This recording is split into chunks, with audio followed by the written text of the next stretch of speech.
La Edad Media, el tiempo del velo y la fe.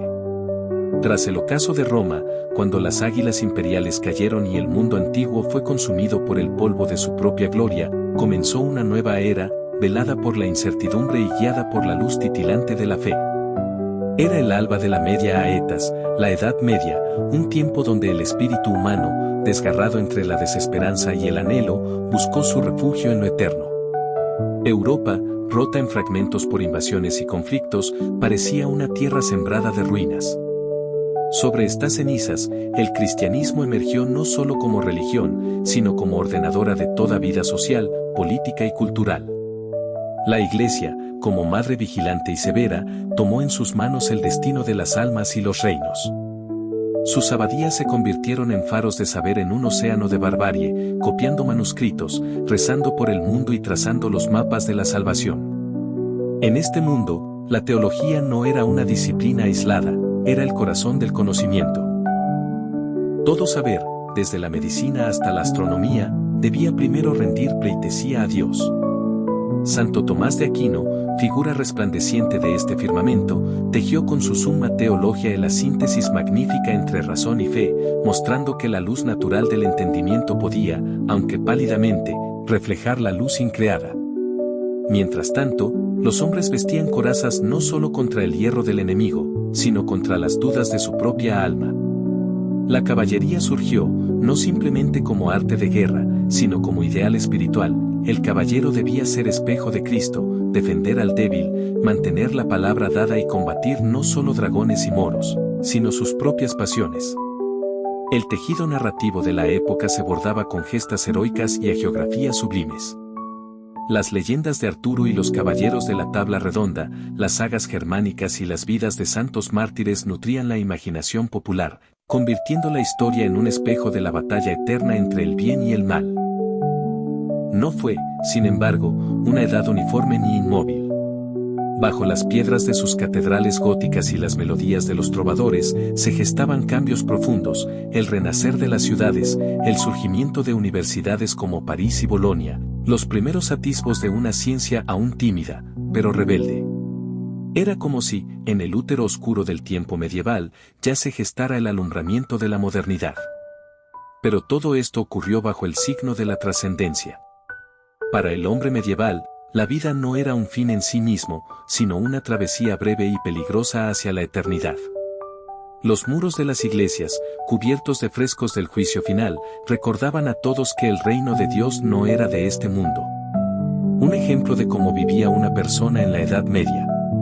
En la vastedad del siglo XIII, cuando los ecos de la cristiandad regían cada aspecto de la vida, un hombre común, digamos, Guillem, campesino de una aldea del ducado de Aquitania, vivía inmerso en un tejido de certidumbres sagradas y rutinas inmutables.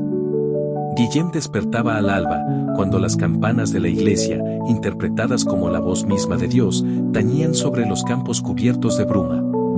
Su hogar era una cabaña de madera y barro, de techumbre baja y ennegrecida por el humo de un único hogar central. Compartía ese espacio con su esposa, sus hijos, quizá también un suegro anciano, pues la familia era la célula vital de la supervivencia. La vida de Guillem estaba rigurosamente estructurada alrededor del calendario litúrgico. No solo las grandes solemnidades, la Navidad, la Pascua, Pentecostés, sino también la plétora de festividades de santos marcaban el ritmo de los días laborables y de reposo. Trabajar en domingo era impensable, no solo una falta moral, sino una herejía capaz de acarrear sanciones divinas y eclesiásticas. El arado, la siembra y la cosecha eran actos casi sacramentales. La tierra era don de Dios, y trabajarla, un deber impuesto tras la caída de Adán. Cada surco abierto en el campo era acompañado de invocaciones a los santos protectores, temerosos de las plagas, de la sequía, de los infortunios que solo la intercesión celestial podía evitar. Guillem era iletrado, como la inmensa mayoría de sus contemporáneos, pero su memoria estaba cargada de relatos bíblicos, vidas de santos y bestiarios morales, transmitidos oralmente por los clérigos y los trovadores ambulantes. El miedo al infierno era tan real para él como el temor al hambre o a la guerra.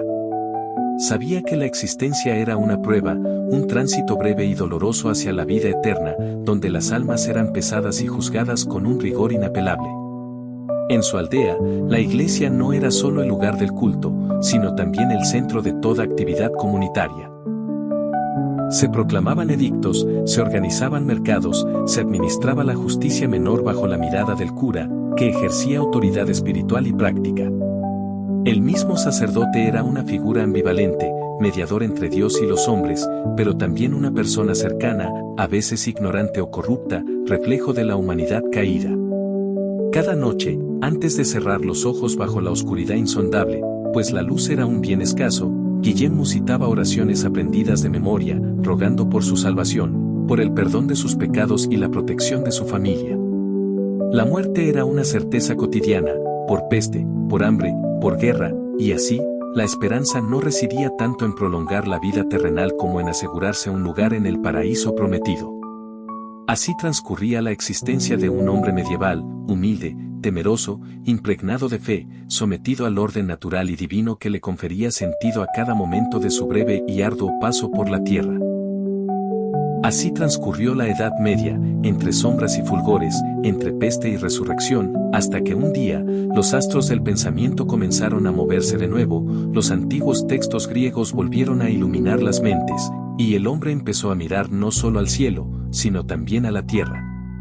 Entonces, sin advertirlo, la Edad Media cedió su trono a un nuevo tiempo, el Renacimiento. Si quieres escuchar más de estas historias, no olvides dejar tu comentario, seguirme y darle me gusta a este video. Nos vemos en la próxima historia, Viajeros del Tiempo.